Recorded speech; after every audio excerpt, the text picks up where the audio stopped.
এটা আজি দিনটো বিশেষ মানে বিশ্বৰ কাৰণে বিশেষ দিন হয়। গোটেই বিশ্বৰ পৰিৱেশটো যেনেকৈ হৈছে প্ৰদূষণ, কনফ্লিক্ট, জীৱ জন্তু মানুহৰ মাজত চব কনফ্লিক্ট, গোটেই বিশ্বত পৰিৱেশটো বিনষ্ট হৈ গৈছে। তো গতিকে এই মানে পৰিৱেশটো ঘূৰাই অনাৰ কাৰণে বিভিন্ন সমাজ, বিভিন্ন দেশৰ বিভিন্ন স্থানত ব্যক্তিসকলে, মানুহে দল সংগঠন, ব্যক্তিসকলে এই পৰিৱেশটো ঘূৰাই অনাৰ কাৰণে প্ৰতিজন ব্যক্তিয়ে বিভিন্ন ধৰণৰ কাৰ্যসূচী লৈ আগবাঢ়িছে।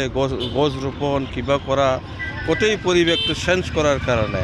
তো গতিকে আজি বিজনী মই আমাৰ ব্ৰহ্মকুমাৰী চেণ্টাৰ যিটো আছে, ভাই ও বেহেনজীৰ নেতৃত্বত তেখেতসকলে এটা টীম দিছে, মানে বিশেষ এটা টীম দিছে, এডাল গছ এজন মাহ।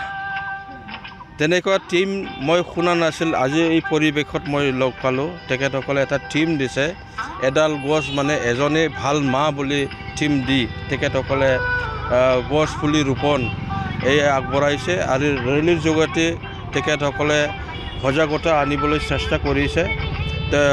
মাহ বুলি ক'লেতো বহুতখিনি আমি মাৰ পৰা বিভিন্ন জ্ঞান, আধ্যাত্মিক, পৰিৱেশ, ধৰ্ম, এই বিভিন্ন মানে মাৰ পৰাই আমাৰ সৃষ্টি হয়, মায়ে শিকায়।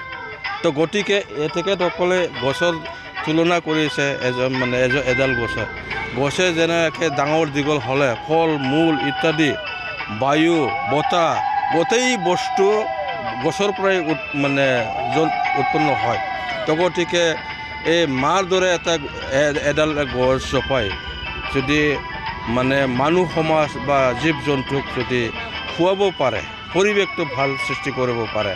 তো গতিকে তদ্ৰূপ তেনেকৈ এডাল গছে যথেষ্ট ভাল পৰিৱেশ গঢ়ি তোলে। তো গতিকে সজাগতা খুব ভাল লাগিছে মোৰ। তো বিভিন্ন কাৰ্যসূচীৰে আমাৰ বিজনীবাসী ৰাইজেও বিভিন্ন কাৰ্যসূচী লৈ প্ৰতিজন ব্যক্তিয়ে পৰিৱেশটো ভাল কৰাৰ কাৰণে আগবাঢ়িছে। অত্যন্ত ভাল। আহক সকলোৱে মিলিজুলি আমি গোটেই পৰিৱেশটো আমি ভাল দিশত ঘূৰাই অনাৰ প্ৰচেষ্টাটো সকলোৱে লৈ লওক। মই এইখিনি এইটো আজি দিনটো বিশেষ মানে বিশ্বৰ কাৰণে বিশেষ দিন হয়।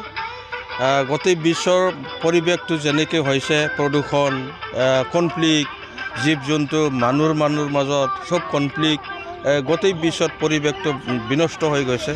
তো গতিকে এই মানে পৰিৱেশটো ঘূৰাই অনাৰ কাৰণে বিভিন্ন সমাজ, বিভিন্ন দেশৰ বিভিন্ন স্থানত ব্যক্তিসকলে, মানুহে দল সংগঠন, ব্যক্তিসকলে এই পৰিৱেশটো ঘূৰাই অনাৰ কাৰণে প্ৰতিজন ব্যক্তিয়ে বিভিন্ন ধৰণৰ কাৰ্যসূচী লৈ আগবাঢ়িছে। গছ ৰোপণ কিবা কৰা, গোটেই পৰিৱেশটো চেঞ্জ কৰাৰ কাৰণে। তো গতিকে আজি বিজনী মই আমাৰ ব্ৰহ্মকুমাৰী চেণ্টাৰ যিটো আছে, ভাই ও বেহেনজীৰ নেতৃত্বত তেখেতসকলে এটা টীম দিছে, বিশেষ এটা টীম দিছে, এডাল গছ এজন মাহ। তেনেকুৱা টীম মই শুনা নাছিল, আজি এই পৰিৱেশত মই লগ পালোঁ। তেখেতসকলে এটা টীম দিছে, এডাল গছ মানে এজনেই ভাল মাহ বুলি টীম দি তেখেতসকলে গছ পুলি ৰোপণ আগবঢ়াইছে আৰু ৰেলীৰ যোগেদি তেখেতসকলে সজাগতা আনিবলৈ চেষ্টা কৰিছে। মাহ বুলি ক'লেতো বহুতখিনি আমি মাৰ পৰা বিভিন্ন জ্ঞান, আধ্যাত্মিক, পৰিৱেশ, ধৰ্ম, এই বিভিন্ন মানে মাৰ পৰাই আমাৰ সৃষ্টি হয়, মায়ে শিকায়। তো গতিকে তেখেতসকলে গছৰ তুলনা কৰিছে এডাল গছে যেনেকৈ ডাঙৰ দীঘল হ'লে ফল মূল ইত্যাদি, বায়ু, বতাহ, গোটেই বস্তু গছৰ পৰাই উৎপন্ন হয়। তো গতিকে এই মাৰ দৰে এডাল গছ জপাই যদি মানে মানুহ সমাজ বা জীৱ জন্তুক যদি খুৱাব পাৰে, পৰিৱেশটো ভাল সৃষ্টি কৰিব পাৰে। তো গতিকে তদ্ৰূপ তেনেকৈ এডাল গছে যথেষ্ট ভাল পৰিৱেশ গঢ়ি তোলে। তো গতিকে সজাগতা খুব ভাল লাগিছে মোৰ।